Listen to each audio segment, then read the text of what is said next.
பொறுமை இல்லாம இருந்தோம்னா, அது வந்து நம்மள வந்து குறை காண வைக்கும். இது வந்து யாருமே சொல்ல வேண்டியதில்ல. இந்த பொறுமை அப்படிங்கிற விஷயம் இல்லைன்னா, அது எல்லாத்துக்குமே வந்து எல்லாத்தையுமே தப்பா கொண்டு போய் விட்டுரும். அதுல வந்து இந்த குறை காணுதலும் வருது. ஸோ பொறுமை இல்லாம இருந்தோம்னா, குறை காண்ற பழக்கம் ஜாஸ்தியா இருக்கும். அதுக்கு ஒரு சின்ன கதை. அபிமன்யுவோட பையன் பரீட்சித் வந்து என்ன பண்றாரு? ராஜாவாகுறாரு. ஹஸ்தினாபுரத்துக்கு வந்து ராஜாவாகுறாரு. அப்போ ஒரு நாள் வந்து அவர் வந்து தன்னுடைய கடமை, சத்திரியர்களுடைய கடமைகள்ல ஒண்ணு வந்து வேட்டையாடுறது. ஏன்னா வந்து சத்திரியர்கள் இருக்கிறவங்க வந்து நாட்டை காக்கிறவங்க. நாட்டை காக்கணும் அப்படின்னா போர்ன்னு வரும்.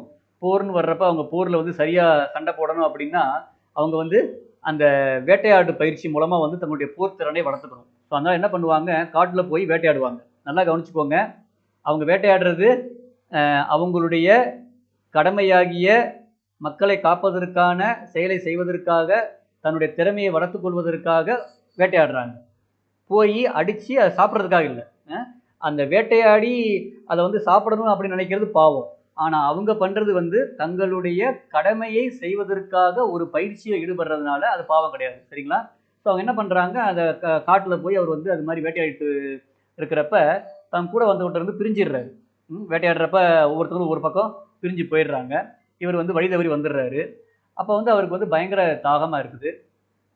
ஸோ என்ன பண்றாரு, அப்படியே அங்கே இங்கேயும் அலைஞ்சு அலைஞ்சு அவர் தண்ணியை தேடி தேடி போயிட்டு இருக்கிறாரு. அவரால் வந்து தண்ணியை வந்து கண்டுபிடிக்கவே முடியல. இப்போ என்ன ஆயிடுது, தண்ணி தாகத்தோட பசியும் சேர்ந்துக்குது.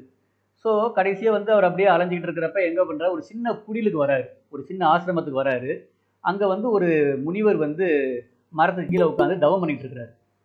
இந்த ராஜா வந்து அவர் பக்கத்தில் போறாரு. போய் அவர்கிட்ட வந்து எனக்கு வந்து கொஞ்சம் தண்ணியும் உணவும் கொடுங்க அப்படின்னு கேட்குறாரு. ஆனால் அந்த முனிவர் வந்து ஒரு தீவிரமான தவத்தில் இருக்கிறாரு, மெடிடேஷன் தியானத்தில் இருக்கிறாரு. அதாவது பகவத்கீதையில் வந்து அத்தியாயம் 6ல் சொல்லப்பட்டிருக்கு. ஒருத்தவங்க வந்து அந்த சமாதி அப்படிங்கிற ஸ்டேட்டுக்கு போயிட்டாங்க வச்சுக்கோங்களேன். தியானம் பண்ணுறப்ப சமாதி அப்படிங்கிற ஸ்டேட்டுக்கு போயிட்டாங்கன்னா அவங்களுக்கு வந்து எல்லாமே எது நடக்குதுன்னே தெரியாது, சுற்றி எது நடக்குதுன்னே தெரியாது. ஏன்னா வந்து அவங்க வந்து ஒரு இன்பமான நிலைக்கு போயிடுவாங்க.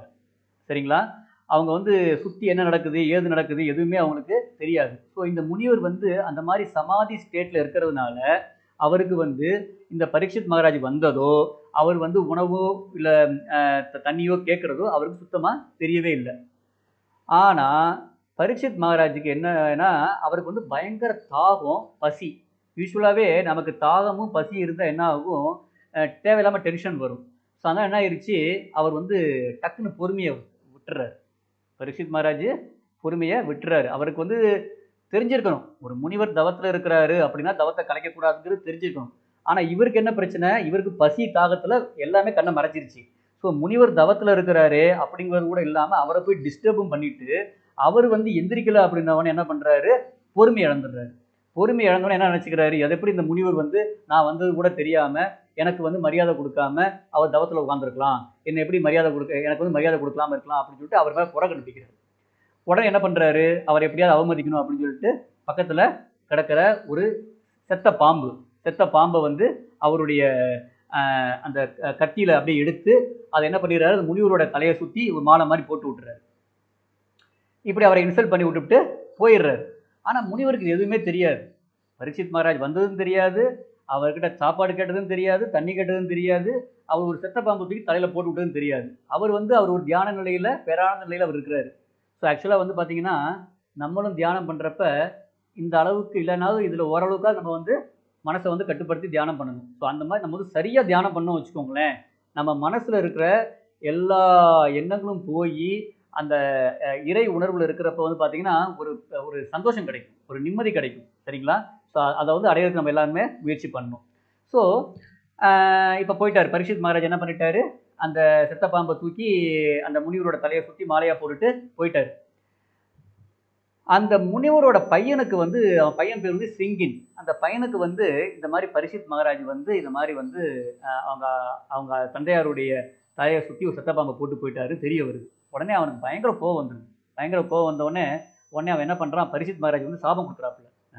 அதாவது வந்து ஒரு தற்பெருமையில் அதிகாரத்தில் இருக்கிறோம் அப்படிங்கிற தற்பெருமையில் வந்து பரீட்சித் மகாராஜ் வந்து எங்கள் அப்பா மேலே வந்து செத்த பாம்பை போட்டு மாலையாக போட்டு போயிருக்காரு, அதனால் வந்து அவர் 7 நாளைக்குள்ளே வந்து அந்த பரீட்சித் வந்து பாம்பாலே கடிபட்டு சாகட்டும் அப்படின்னு சொல்லி சாபம் கொடுத்துட்றாரு. இப்போ வந்து அந்த முனிவர் வந்து அதை கேள்விப்படுறாரு. தன்னுடைய பையன் வந்து பரீட்சித் மகாராஜுக்கு வந்து சாபம் கொடுத்ததை வந்து கேள்விப்படுறாரு. உடனே அவருக்கு வந்து மனசு ரொம்ப வருத்தமாயிடுது. அவர் வந்து என்ன பண்ணுறாரு, அவருக்கு முனிவருக்கு அவர் பையனை கூப்பிட்றாரு. பையனை கூப்பிட்டு சொல்கிறாரு, நானே வந்து கோவப்படலை. அந்த ராஜா வந்து என் மேலே வந்து செத்தப்பாம்பு போட்டதுக்கு நானே கோவப்படலை. நானே அவனை மன்னிச்சிட்டேன். ஆனால் நீ ஏன் போய் என் சாபம் கொடுக்குற அப்படின்னு கேட்குறாரு. அந்த ராஜா வந்து ரொம்ப நல்ல ராஜா. அவன் வந்து ரொம்ப களைப்பாக பசியில் இருந்ததுனால அவன் என்ன பண்ணுறோம் எது பண்ணுறோன்னே தெரியாமல் கோபத்தில் வந்து பொறுமையை கைவிட்டு இந்த மாதிரி பண்ணிட்டாப்புல. இந்த ஒரு நிகழ்ச்சியை தவிர அவன் வாழ்க்கையில் வந்து அப்படி ஒன்றும் பெரிய தவிர எதுவுமே பண்ணலை. அவனுடைய அரசாட்சியில் தான் வந்து எல்லா முனிவர்களும் வந்து எந்த ஒரு கவலையும் இல்லாமல் தவம் பண்ணிக்கிட்டு நிம்மதியாக இருக்க முடியுது. ஸோ அதனால் வந்து நீ வந்து அவருக்கு வந்து சாபம் கொடுத்துடக்கூடாது. நீ அவருக்கு சாபம் கொடுத்தது வந்து உன்னுடைய மன முதிர்ச்சியற்ற நிலையை காட்டுது. நீ வந்து கண்டிப்பாக வந்து என்ன பண்ணணும், கண்டிப்பாக காட்டுக்கு போய் நீ போய் வந்து தவங்களை பண்ணி உன்னுடைய மனசை வந்து இன்னும் கட்டுப்படுத்தணும் அப்படின்னு சொல்லி சொல்கிறாரு. ஸோ இங்கே வந்து நிறைய விஷயங்கள் நம்ம கற்றுக்குறோம். ஆக்சுவலாக வந்து பொறுமையை இழந்ததுனால பரீட்சித் மகாராஜ் வந்து அந்த அந்த ராஜா வந்து அப்படிப்பட்ட நல்ல ராஜா. அவர் வந்து பொறுமையை இழந்துட்டார். பசி தாகத்தில் பொறுமையை இழந்ததுனால ஒரு பண்ணக்கூடாத தவறை பண்ணிட்டாருங்கிறத பார்த்தோம்.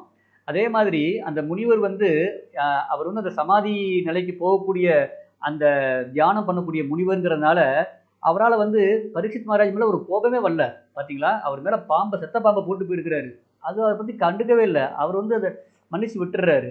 அதே மாதிரி அந்த முனிவர் தன்னுடைய பையனுக்கு என்ன சொல்கிறாரு, அந்த பையன் வந்து பொறுமையாக இருக்கணும், நீ வந்து மனமுதிர்ச்சி அடையலை அப்படின்னா நீ என்ன பண்ணணும், போய் தவம் பண்ணுங்கிறாரு. ஸோ இதுலேருந்து என்ன தெரியுது, இந்த தியானம் அப்படிங்கிறது வந்து எவ்வளோ முக்கியமான விஷயம் அப்படிங்கிறது தெரியுது. சரிங்களா? ஸோ நீங்கள் எல்லாருமே வந்து வீட்டில் வந்து டெய்லி வந்து தியானம் பண்ணிக்கிட்டு இருப்பீங்கன்னு நினைக்கிறேன். ஸோ அதனால் வந்து கண்டிப்பாக தொடர்ந்து தியானம் பண்ண பண்ண பண்ண நம்ம மனசு வந்து அமைதியாகும், மனசு பக்குவப்படும், நிறையா பிரச்சனைகளை வந்து நம்ம ஈஸியாக ஹேண்டில் பண்ணலாம். ஸோ இது வந்து இடையில வந்து ஒரு சின்ன பாயிண்ட்டு.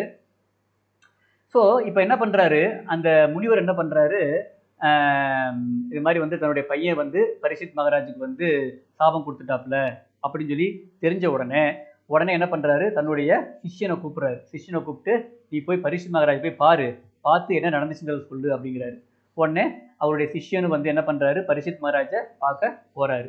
அங்கே போய் என்ன பண்ணுறாரு, அந்த சிஷ்யன் வந்து பரீட்சித் மகாராஜுக்கு வந்து வணக்கம் தெரிவிச்சுட்டு இந்த மாதிரி வந்து அந்த முனிவரோட பையன் வந்து உங்களுக்கு சாபம் கொடுத்துட்டாப்புல, இது மாதிரி வந்து நீங்கள் வந்து ஒரு வாரத்துக்குள்ளே பாம்பு கடிபட்டு இறந்துருவீங்க அப்படிங்கிறது தான் சாபம்.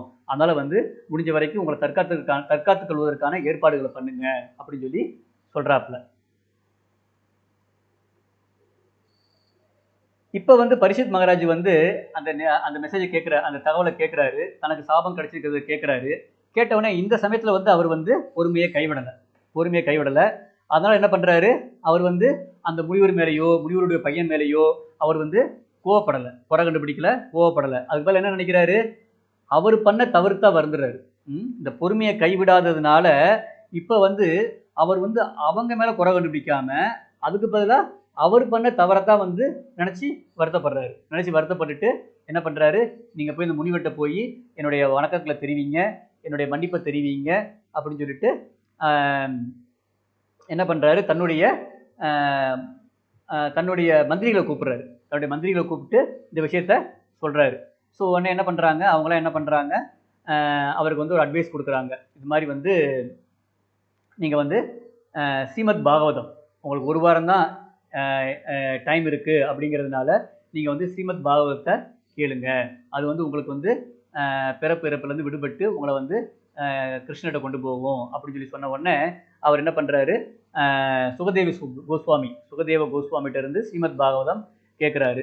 அப்புறம் வந்து 7வது நாள் வந்து பார்த்தீங்கன்னா அந்த பாம்புகளின் அரசன் தக்ஷகா அவர் என்ன பண்ணுறாரு, ஒரு புழு மாதிரி தன்னை மாற்றிக்கிட்டு ஒரு பழத்துக்குள்ளே ஒழிஞ்சிக்கிறாரு. ஸோ அந்த பழத்தை வந்து பரீட்சித் மகாராஜ் வந்து அதை சாப்பிட்றப்ப அவர் புழு உருவத்திலேருந்து வெளியே வந்து அது வந்து பாம்பா மாதிரி பரீட்சித் மகாராஜை வந்து கடிச்சு கொண்டுடுறாரு. சரிங்களா? ஸோ இதான் வந்து இந்த கதை மூலமாக நம்ம என்ன தெரிஞ்சுக்கிறோம் அப்படின்னா, பொறுமையை கைவிட்டோம்னா அது நம்மளை குறை வைக்கும், தவறான முடிவுக்கு கொண்டு போகும். எப்படி பரீட்சித் மகாராஜ் வந்து அந்த பொறுமையை கைவிட்டதுனால என்ன பண்ணிட்டாரு, அந்த முனிவர் வந்து வேணும்னே இவரை கண்டுக்காம இருக்கிறாரு அப்படின்னு சொல்லி ஒரு தவறான ஒரு ஜட்ஜ்மெண்ட், தவறான ஒரு முடிவுக்கு வந்துடுறாரு. ஸோ அதனால வந்து என்ன ஆயிருது, கடைசியில் அவர் வாழ்க்கையே சஃபரிங் ஆகி போயிருது இல்லைங்களா? அவருடைய ஒரு சாபத்துக்கு ஆளாகி அவர் வந்து இறக்குற மாதிரி சூழ்நிலை வந்துடுது. ஸோ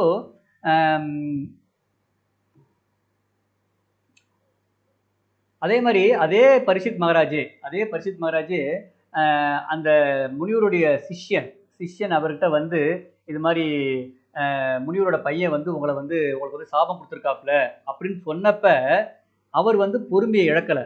பொறுமையை இழந்திருந்தாருன்னா கோவப்பட்டு வேற மாதிரி ஆக்ட் பண்ணியிருப்பாரு.